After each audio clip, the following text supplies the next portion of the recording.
오늘은 또 새해 첫 주일 오후 찬양 예배를 함께 드리게 되어 참 하나님 앞에 감사한 마음이 넘치는 시간인 것 같습니다. 저희 앞뒤 좌우 옆에 계신 분들 보시면서 이렇게 인사 나누기를 원합니다. 하나님께서 당신을 부르십니다.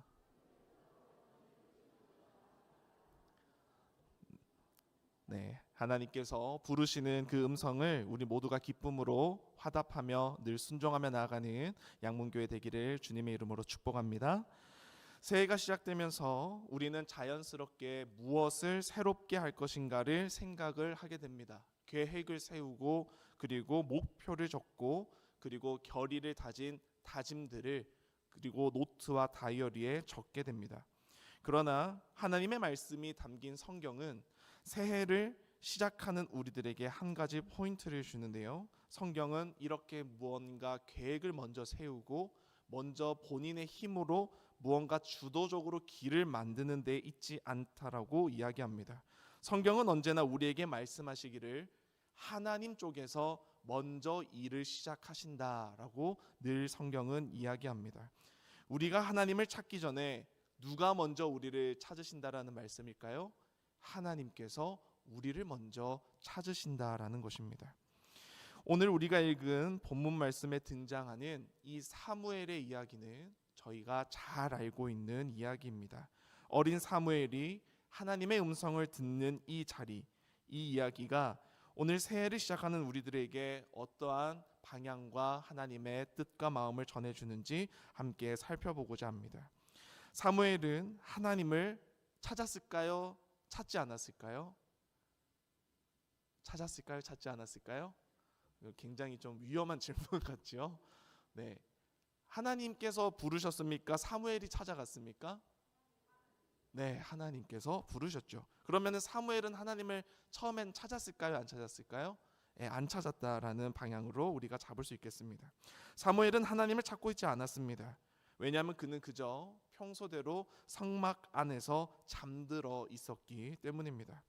그러나 하나님은 그 조용한 밤 어린 사무엘이 잠들어 있는 그 자리에 사무엘의 이름을 직접 불러주시면서 사무엘을 다시 세우고 계셨습니다. 새해에는 우리가 하나님 앞에서 무엇을 하겠다고 선언하는 시간이 되기보다 하나님께서 우리를 다시 부르시는 그 음성 앞에 다시금 믿음으로 서는 자리임을 우리가 함께 바라보기를 원합니다. 그리고 그 부르심의 자리에서 하나님께서 우리의 삶을 2026년 새해 새롭게 빚어가심을 믿음으로 고백하고 결단하며 기대하며 나아가는 우리 모두가 되기를 주님의 이름으로 축복합니다. 말씀을 세 가지로 살펴보고자 합니다. 하나님은 침묵의 시대에서도 사람을 부르시는 분이십니다. 사무엘이 살던 시대는 정말로 암흑기 같은 시대였습니다. 왜냐하면 우리가 읽었던 본문 1절에 보면은 여호와의 말씀이 희귀한 시대였다라고 기록이 되어 있기 때문입니다. 겉으로 보면은 하나님께서 침묵하시는 것 같이 느껴지는 모습입니다. 하지만 반대로 생각해 보면은 계시가 드물고 말씀이 띄엄띄엄하고 멀게만 느껴지는 이 시대와 사회 속에서 우리가 하나님께서 멈춘 것이 아니라 우리가 우리의 모습을 성찰해 볼 필요가 있습니다. 하나님이 멈추신 게 아니라 누가 멈추었다라고 생각하는 게 맞은 걸까요? 우리가 멈추었다라고 봐야 되기 때문입니다. 왜냐하면 하나님은 끊임없이 일하시고 계시는 분이십니다. 우리를 위해 늘 자신의 마음과 비전을 품고 세워주시기 때문입니다.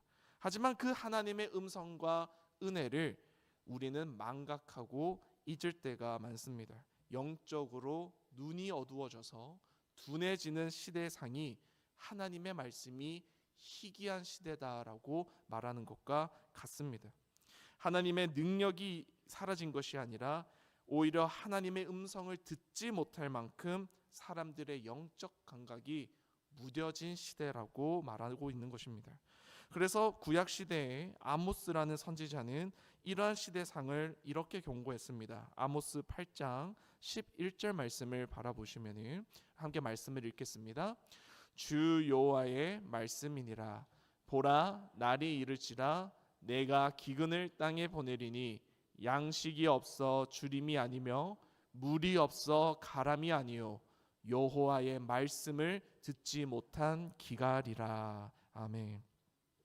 아모스 선지자 또한 이러한 하나님의 말씀, 이런 영적인 시야와 영적인 민감력이 사라진 시대의 사람들을 바라보며 이렇게 경고하기도 하였습니다. 말씀의 희귀함이다라고 표현되는 시대적 표현은 시대의 한 가지 병이라고 설명할 수 있겠습니다. 하지만 놀랍게도 하나님께서는 그러한 병적인 부패와 병폐가 만연한 그러한 시대상에 저희들을 그저 방치하시거나 손을 놓고 계시는 분은 아니라는 사실을 하나님은 말씀을 통해 우리에게 보여주십니다. 하나님은 놀랍게도 이러한 시대 한가운데서도 하나님 나라의 역사, 하나님 자녀들을 향한 역사를 포기하지 않으시고 저희들을, 어린 사무엘을 다시 불러주시는 하나님의 은혜를 우리가 바라보게 됩니다. 본문은 그러한 밤의 장면을 다시금 세세하게 설명하고 있는데요, 본문에서 설명하기로는 등불이 아직 꺼지지 않았다, 여호와의 등불이 꺼지지 않았고, 그리고 늙은 선지자 엘리는 시력이 어두워져 가며 라고 성경 말씀은 우리에게 배경과 맥락을 전하고 있습니다. 사무엘은 그 사이에 하나님의 궤가 있는 여호와의 전 근처에 누워 잠에 들어있던 상황이었습니다. 이 장면은 한 가지 의미심장한 부분을 우리에게 전해줍니다.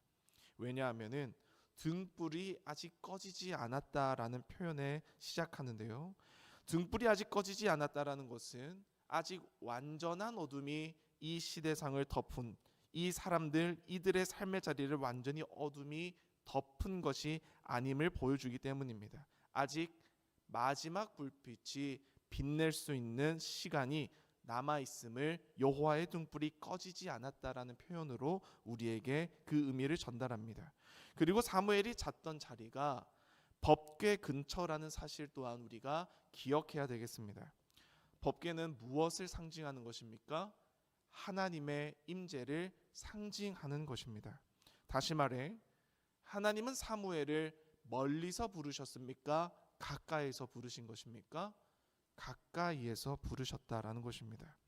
하나님은 언제나 우리 삶의 주변이나 먼 곳에서 저희들을 부르시는 분이 아니십니다. 하나님은 삶의 중심, 우리들의 삶의 중심을 가까이 들여다보시며 우리의 심장의 문을 두드리시며 부르시는 분, 그 분이 가까이에서 우리와 함께 하시는 하나님이시다라는 것을 사무엘 이야기를 통해 우리에게 보여주고 있습니다. 이것은 야곱이 했던 고백과도 같습니다.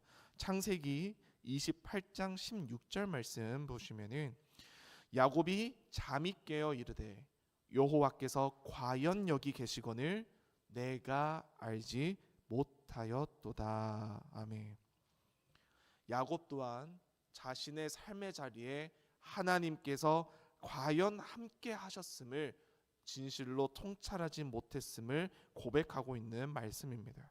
사무엘 또한 하나님 주변부에 있던 것이 아니라 하나님의 임재를 나타내는 법궤 가까이에서 있었다라는 것은 늘 하나님 가까이에 있는 자들에게 어떤 것이 들려진다라는 것입니까? 하나님의 음성이 하나님 가까이 있는 자들에게 들려진다라는 것입니다.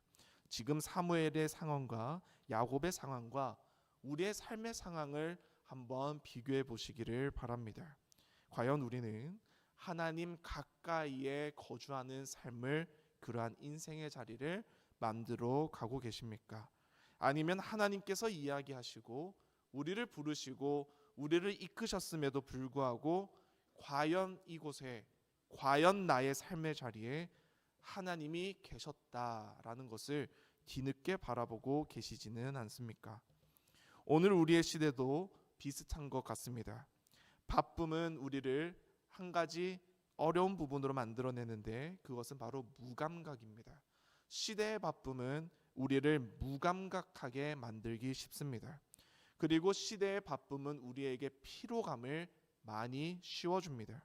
피로감은 영혼의 귀를 닫도록 우리에게 속삭입니다.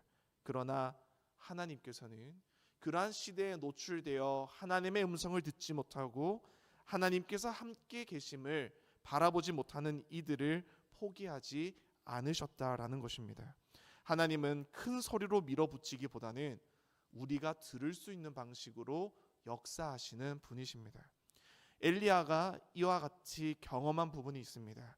열왕기상 19장 12절 말씀을 보시면은 또 지진 후에 불이 있으나 불 가운데에도 여호와께서 계시지 아니하더니 불 후에 세미한 소리가 있는지라. 아멘. 엘리야가 경험한 것은 강풍과 지진과 불에 있는 하나님이 아니라 어디에서 하나님의 음성을 들었습니까? 세미한 소리에서 엘리야는 하나님을 들었습니다.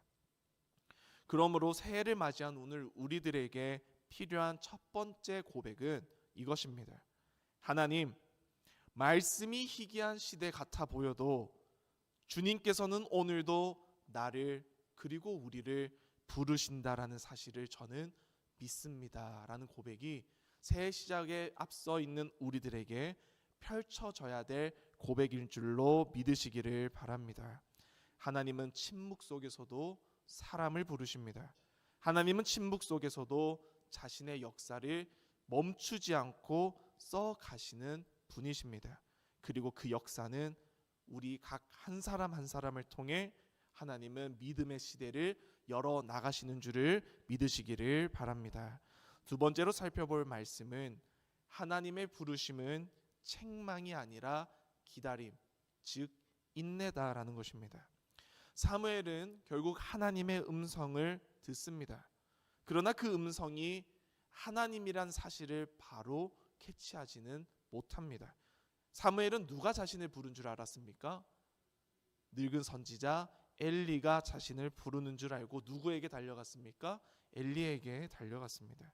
그리고는 당신께서 나를 부르셨으므로 내가 여기 있습니다 라고 엘리 선지자에게 말합니다. 그리고 엘리는 뭐라고 사무엘에게 이야기합니까? 나는 너를 부르지 아니하였다라고 엘리는 대답합니다. 이 장면이 총 몇 번이 반복될까요? 3번 반복됩니다. 3번이나 사무엘은 음성을 들었고 사무엘은 그것이 하나님의 음성인지 알지 못하여 엘리에게 반복해서 달려가서 물었습니다. 이러한 반복적인 표현은 단순한 문학적 장치가 아니라 영적인 현실을 보여주는 한 가지 장치입니다. 사람은 하나님의 음성을 들으면서도 그 음성을 하나님의 음성으로 분별하지 못할 수도 있습니다. 그런데 여기서 더 중요한 것은 하나님의 태도입니다. 하나님은 사무엘을 자신의 목소리임을 바로 듣지 못하여 혼을 내셨을까요? 혼을 내지 않으셨을까요? 혼을 내지 않으셨습니다. 하나님은 사무엘을 꾸짖지 아니하셨습니다. 왜 내 목소리를 모르느냐고, 왜 나를 너는 받아들이지 못하고 한 번에 알아차리지 못하였느냐라고 꾸짖지 않으셨다라는 것입니다. 하나님은 뭐 하셨습니까? 3번을 반복해서 알 때까지 부르셨다라는 것입니다. 하나님은 끊임없이 자신의 목소리를 우리가 듣고 반응하도록 계속해서 우리를 부르신다라는 것입니다. 하나님은 다시 부르시고 또 부르시고 인내로 우리가 다시 온전히 세워질 수 있도록 끊임없이 부르시고 계신다라는 것입니다. 사무엘이 여호와를 알지 못했다라는 표현은 어린 사무엘이 신앙이 없고 믿음이 불경건했다라는 뜻으로 표현하는 것이 아닙니다.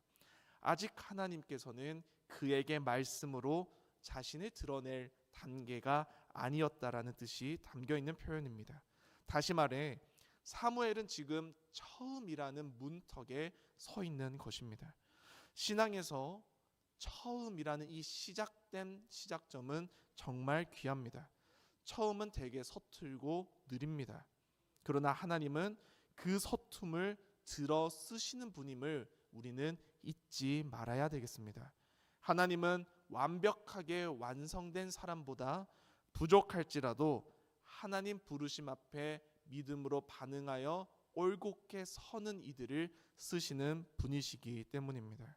예수님께서도 이렇게 신약 성경에서 말씀하셨습니다. 마가복음 2장 17절 말씀을 보시면 예수께서 들으시고 그들에게 이르시되 건강한 자에게는 의사가 쓸데없고 병든 자에게라야 쓸데있느니라. 나는 의인을 부르러 온 것이 아니요 죄인을 부르러 왔노라 하시니라. 아멘.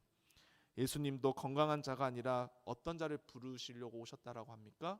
병든 자를 부르러 왔다라고 하십니다. 하나님은 잘 아는 사람, 자신을 잘 아는 사람들만 편애하시는 분이 아니라는 것입니다. 이제 알아가게 될 사람, 이제 걸음마를 시작하여 자신의 목소리에 반응하고자 하는 이들을 하나님께서는 품고 부르신다라는 것입니다. 세 번째 부름 이후에 엘리는 깨닫게 됩니다. 이 소리가 자신의 소리가 아니라 누구로부터 오는 소리임을 깨닫게 됩니까? 하나님으로부터 어린 사무엘에게 전해지는 음성임을 늙은 선지자인 엘리가 깨닫게 됩니다. 하나님은 어린 사무엘만 쓰시는 줄 알았지만 여기서 중요한 장면은 이미 눈이 어둡고 심판이 도래하기 얼마 남지 않은 늙은 제사장 엘리 또한 하나님께서는 쓰신다라는 것입니다. 엘리는 이미 많은 것을 잃어가고 있었습니다. 엘리는 그의 집안이 심판의 그늘 아래 놓여 있음 또한 알고 있었습니다. 그러나 하나님은 그러한 엘리에게도 한 가지 역할을 맡겨 주셨습니다. 그것은 바로 어린 사무엘에게 하나님의 음성을 듣는 법을 가르치게 하도록이었습니다. 엘리는 사무엘에게 예전적인 응답을 알려줍니다. 다시 부르시거든 말씀하옵소서 주의 종이 듣겠나이다 라고 답하도록 어린 사무엘에게 가르침을 줍니다. 이 말은 단순한 문구가 아니라 영적으로 하나님 앞에 서는 태도를 의미하는 말입니다. 겸손, 경청, 순종의 자리가 하나님 앞에 서는 우리들의 모습, 태도가 되어야 된다는 것입니다. 말씀하옵소서, 이 말씀은 우리가 나의 말씀과 나의 생각을 내려놓고 오로지 누구의 말만을 받아들이겠다라고 말씀을 하는 것입니까? 하나님의 말씀만을 내가 받겠다라고 고백하는 데서 시작하는 고백의 말씀입니다. 골로새서 3장 16절 말씀에서 사도 바울도 이렇게 권면하고 있습니다. 우리 함께 말씀을 읽겠습니다.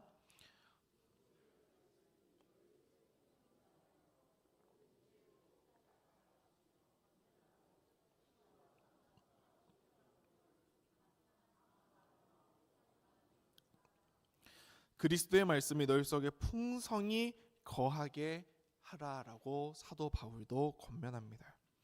하나님의 부르심은 늘 인내심을 가지고 우리들을 부르시는 그러한 자리임을 우리가 꼭 기억하시기를 바랍니다. 마지막으로 살펴볼 세 번째 말씀은 부르심에 응답할 때 하나님은 우리에게 말씀을 맡기신다라는 것입니다. 마침내 네 번째 부름에서 본문은 우리에게 이렇게 이야기합니다. 여호와께서 와서 서서라는 표현을 전하고 있습니다. 이것은 단지 귀로 들은 음성이 아니라 하나님의 임재가 실제로 어린 사무엘에게 다가온 신현의 의미를 나타냅니다. 하나님은 멀리서 버튼을 눌러서 호출하시는 분이 아니라 가까이 오셔서 곁에서 직접 우리들에게 말씀을 하시는 분이시기 때문입니다. 그리고 어린 사무엘은 엘리에게 배운 대로 이렇게 응답합니다. 말씀하옵소서 주의 종이 듣겠나이다. 하나님이 사무엘에게 처음 맡기신 말씀은 달콤한 격려, 그러한 듣기 좋은 메시지가 아니라 엘리 집에 대한 심판의 신탁을 어린 사무엘에게 맡겼습니다. 하나님은 사무엘에게 내가 이스라엘 중에 한 일을 행할 것인데 듣는 자마다 두 귀가 울릴 것이다 라고 하셨습니다. 불행을 예고하는 이야기가 아니라 제사장 집안의 부패가 믿음을 가진 공동체 전체를 어떻게 무너뜨리는지에 대한 하나님의 거룩한 대응을 보여주고 있는 말씀입니다. 엘리가 아들들의 죄를 알고도 제지하지 않았고 그들이 하나님을 모독하는 일을 멈추지 않았기 때문에 하나님은 그 집의 죄악이 죄물과 예물로 영원히 속죄되지 아니하리라라고 선언하십니다. 우리는 이 부분을 가볍게 넘겨서는 안 되겠습니다. 하나님은 사랑의 하나님이시지만 동시에 거룩의 하나님이시기도 합니다. 하나님의 사랑은 죄를 묵인하는 사랑이 아닙니다. 하나님의 사랑은 그 죄를 직면하고 그 죄 가운데 퍼져 있는 공동체를 다시금 새롭게 하는 사랑을 우리는 하나님의 참 사랑이라고 받아들입니다. 히브리서 12장 14절 말씀은 이렇게 기록하고 있습니다. 모든 사람과 더불어 화평함과 거룩함을 따르라. 이것이 없이는 아무도 주를 보지 못하리라. 아멘. 사랑하는 성도 여러분, 사무엘의 감동적인 체험담 같은 이 이야기가 단순히 동화처럼 우리의 믿음에 새겨지는 본문이 아니기를 바랍니다. 이러한 하나님의 말씀은 오늘 이 시대를 살아가는 우리들에게 하나님의 말씀을 듣고 하나님께서 우리를 다시금 부르시는 그 역사의 자리가 우리에게는 얼마나 놓치지 않아야 될 소중한 자리임을 다시금 우리에게 보여주고 있기 때문입니다. 하나님께서는 한 번만 우리를 부르시고 미루시는 분이 아니십니다. 지속적으로 나타나시고 지속적으로 말씀하시며 지속적으로 공동체를 세우는 분이십니다. 그러므로 새해를 시작하는 오늘 우리가 붙들어야 될 것은 뭔가 화려한 결단이 아닙니다. 하나님 앞에 그저 순종하는 마음으로 믿음으로 고백하며 서는 태도를 올 한 해 가지시기를 간절히 소망합니다. 하나님의 말씀이 땅에 떨어지지 않도록 하나님이 우리의 삶을 친히 책임져 주실 것입니다. 기도하겠습니다.